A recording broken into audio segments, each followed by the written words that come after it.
everyone, welcome back to Dinah's Kitchen. Today I'm gonna cook seafood. Since past 2 weeks it's always raining out here, so I'm carving for very spicy prawn dish.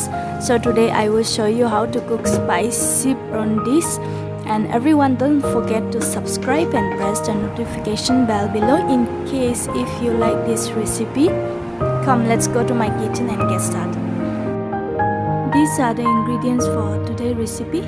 That is prawn. I have marinated with soya sauce and salt for 5 to 6 hours. Broccoli, ginger garlic paste, onion, tomato, chili powder and salt.